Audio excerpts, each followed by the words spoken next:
Welcome to Bablu recipes. ಈಗ ಆಲೂಗಡ್ಡೆ ಪಲ್ಯವನ್ನು ತಯಾರು ಮಾಡುವ ಬಗ್ಗೆ ಈ ವಿಡಿಯೋದಲ್ಲಿ ತಿಳಿಸ್ಕೊಡ್ತೀನಿ. ನಮಗೆ ಆಲೂಗಡ್ಡೆ ಪಲ್ಯಕ್ಕೆ ಬೇಕಾಗುವಂತಹ ಪದಾರ್ಥಗಳು: ಫಸ್ಟು ಆಲೂಗಡ್ಡೆಯನ್ನು ಚೆನ್ನಾಗಿ ಬೇಯಿಸ್ಕೊಳ್ಬೇಕು. ಅದಕ್ಕೆ ಬೇಕಾಗುವಂಥ ಪದಾರ್ಥಗಳು: ಬೇಯಿಸಿದ ಆಲೂಗಡ್ಡೆ, ಎಣ್ಣೆ, ಸಾಸಿವೆ, ಈರುಳ್ಳಿ, ಕರಿಬೇವಿನ ಸೊಪ್ಪು, ರುಚಿಗೆ ತಕ್ಕಷ್ಟು ಉಪ್ಪು, ಮತ್ತು ಬೆಳ್ಳುಳ್ಳಿ ಮತ್ತು ಚಕ್ಕೆ ಲವಂಗ, ಅರಿಶಿನ, ಕ್ಯಾಪ್ಸಿಕಮ್ ಮತ್ತು ಕೊತ್ತಂಬರಿ. ಈಗ ಒಂದು ಬಾಣಲಿಗೆ 2 ರಿಂದ 3 ಟೇಬಲ್ ಸ್ಪೂನಷ್ಟು ಆಯಿಲನ್ನು ಹಾಕಬೇಕು.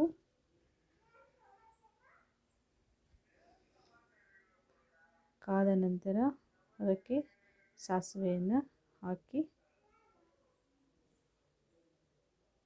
ಸಾಸಿವೆ ಸಿಡಿದ ನಂತರ ಕರಿಬೇವಿನ ಸೊಪ್ಪನ್ನು ಹಾಕಬೇಕು. ನಂತರ ಅದಕ್ಕೆ ಮೆಣಸಿನ್ಕಾಯಿ ಮತ್ತು ಈರುಳ್ಳಿಯನ್ನು ಹಾಕಬೇಕು. ಹಾಕಿದ ನಂತರ ಅದನ್ನು ಮೀಡಿಯಂ ಫ್ಲೇಮ್ನಲ್ಲಿ ಹುರಿಬೇಕು.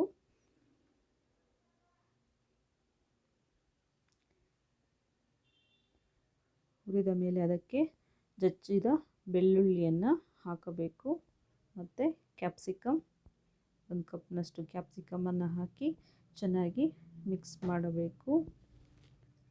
ಮಿಕ್ಸ್ ಮಾಡಿದ ನಂತರ ಅದಕ್ಕೆ ಸ್ವಲ್ಪ ಅರಿಶಿನವನ್ನು ಸೇರಿಸಬೇಕು.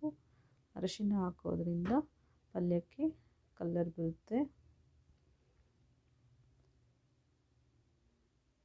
ಅದಕ್ಕೆ ಸ್ಮ್ಯಾಶ್ ಮಾಡಿದಂತಹ ಆಲೂಗಡ್ಡೆಯನ್ನು ಹಾಕಿ ಚೆನ್ನಾಗಿ ಮಿಕ್ಸ್ ಮಾಡಬೇಕು.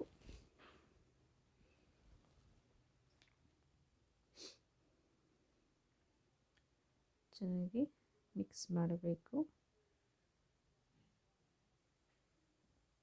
ಎಣ್ಣೆಗೆ ಅರಿಶಿನವನ್ನು ಹಾಕೋದ್ರಿಂದ ಪಲ್ಯಕ್ಕೆ ಚೆನ್ನಾಗಿ ಅಂಟ್ಕೊಳ್ಳುತ್ತೆ. ನಂತರ ಅದಕ್ಕೆ ಚಕ್ಕೆ ಲವಂಗ ಪುಡಿಯನ್ನು ಹಾಕಬೇಕು. ಪುಡಿ ಹಾಕೋದ್ರಿಂದ ಇದು ಪಲ್ಯ ತುಂಬ ಟೇಸ್ಟಿಯಾಗಿ ಇರುತ್ತೆ.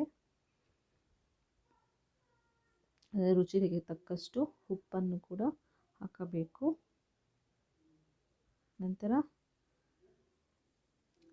ಹಚ್ಚಿದ ಕೊತ್ತಂಬರಿಯನ್ನು ಸ್ವಲ್ಪ ಹಾಕಬೇಕು.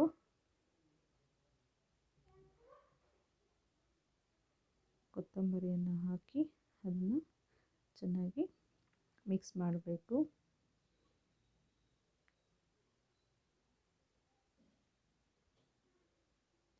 ಚೆನ್ನಾಗಿ ಮಿಕ್ಸ್ ಮಾಡಬೇಕು.